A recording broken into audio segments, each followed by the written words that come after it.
not only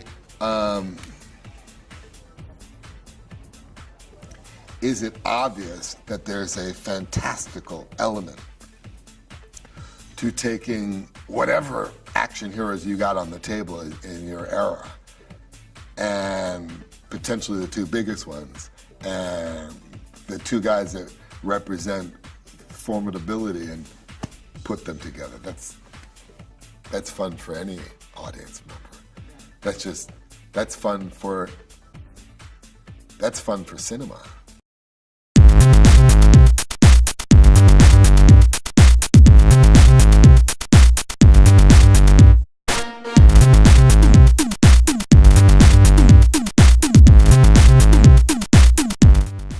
There aren't a lot of pure action heroes left in Hollywood these days. In fact, we're hurting for them so much, we keep turning to the older ones like Stallone or Schwarzenegger, who, though they still have the chops, should have been able to pass on that torch a long time ago. One of the few bright lights we have left is Vin Diesel. Now, if you've seen Fast 5 or Furious 6, you already know what this guy can do on the silver screen. With this in mind, imagine a young Vin Diesel in the 70s. Know what he was doing? Playing Dungeons and Dragons. He's continued playing the game for so long that he was asked to write the foreword for 30 Years of Adventure, a celebration of Dungeons and Dragons. He even has a tattoo of the name of one of his old D&D characters. This is definitely a different dimension to Vin Diesel that many people don't really know about, and there is nothing that reflects this side of him more than Tigon Studios. Firstly, a bit of background. Vin Diesel started his own video production company in 1995 called One Race Films. It has since grown to become a serious force in Hollywood, with films like XXX, Riddick, and the recent installments of Fast and the Furious as part of its portfolio. In 2002, Vin Diesel founded Tigon Studios, a video game production company that was to be a wholly owned subsidiary of One Race Films. Essentially, Vin Diesel started his own successful film business, then started his own video game company to make games about his films, thus neatly sidestepping the horrible licensed movie game curse. Maybe he suffered through the Batman Forever game as a kid, and it helped him give a plan for the future. Whilst Tigon Studios isn't the most prolific production house around, it certainly made its mark quickly. Their first game, The Chronicles of Riddick: Escape from Butcher Bay, was based on the Riddick franchise and released alongside the second film. It was a joint venture between Tigon Studios and the talented Swedish development house Starbreeze Studios. Cleverly, the game is actually a prequel to the Riddick films, leaving the developers a lot of flexibility regarding the game's storyline and gameplay mechanics. The title is a first-person game that mixes shooting and brawling to create quite a unique experience. Set in a maximum security prison, players will explore the prison grounds, interact with the various gangs, and try and find a way to break out from the space equivalent of Alcatraz. The game felt great to play, had some of the best graphics of any game from that generation, and featured excellent voice acting throughout from Vin Diesel himself. The game was initially released for Xbox, and found its way to the PC shortly afterwards.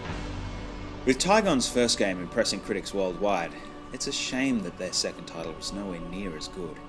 Released in 2009, Wheelman was an open-world action game that focused on driving and its interesting setting in Barcelona. It was supposed to tie into a Vin Diesel film of the same name, but the film never fully materialized after its initial announcement. Tigon worked on the game with Midway, and used the popular Unreal 3 engine as the framework.